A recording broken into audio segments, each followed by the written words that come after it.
It has been close to 3 years since Jasmine Harris was shot and killed in the Old Market. And to this day, her killer is still walking free. I sat down with her family. As you can imagine, they're still reeling over her death. The case has gone cold, and they're hoping someone will come forward with new information to help put Jasmine's killer behind bars. When Jasmine Harris was a little girl, her mother Sydney would take her to the Taste of Omaha Food Festival every year to get a funnel cake. She loved funnel cakes with the, just plain funnel cakes with the white sugar on it. That's it. She didn't want no toppings, no nothing. So when Jasmine's friend invited her to go to that same festival nearly 3 years ago, Jasmine had one thing on her mind.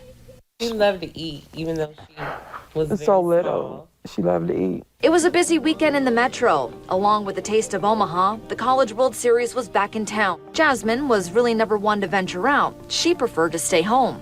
Even though she said she was going to go, she stayed at home a lot. But that night, Jasmine went out. You bet she got her funnel cake and was hanging out with friends in the Old Market downtown. Just before midnight, she called her older sister Vanessa to tell her she was headed home. Moments later, the worst call of Sydney's life. I was at home, and her sister Vanessa calls. And she was like, Jasmine was shot. And I was like, oh my God, where is she at? What do you mean she was shot?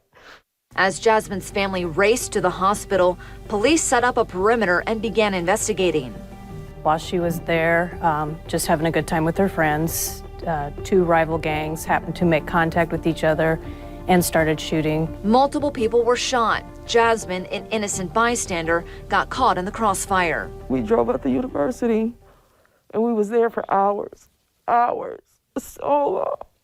And it wasn't until like 3 or 4 in the morning when they came in and told me my baby died. Beautiful, vivacious, with a smile that could light up any room. At just 20 years old, Jasmine's life cut short. And our lives will never and has never been the same. A bright, precious light suddenly extinguished in the Harris family. She's a very loving person, friendly person. She had lots of friends. She loved to help people. She used to want to make everybody beautiful. And Jasmine was ready to turn that desire to help into a career. She was set to start cosmetology school that fall. She was innocent, and she didn't deserve to lose her life. A life lost to gang violence, a kind of life Jasmine never knew. My niece loved her life. She didn't grow up in that manner of these people that took her life. Police believe they know who pulled the trigger that night, but Detective Kelly needs a witness to come forward in order to bring charges. We weren't there when it happened.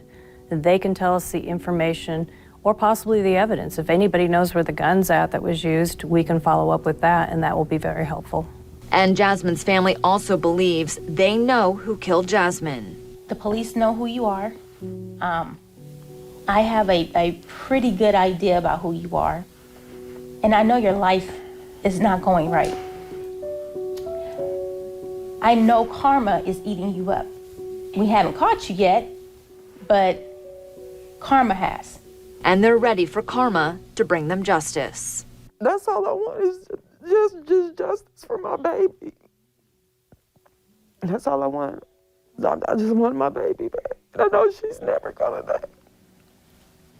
And Jasmine's family says that they honor her every day.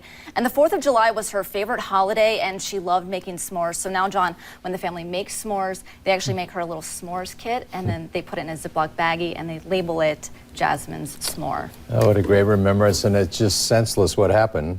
And justice is such a call, it's such a cry for that to happen. It seems like somebody knows something that they hope will come forward. And we're hoping that someone will come forward with new information and help crack this case and put Jasmine's killer behind bars. Mm-hmm.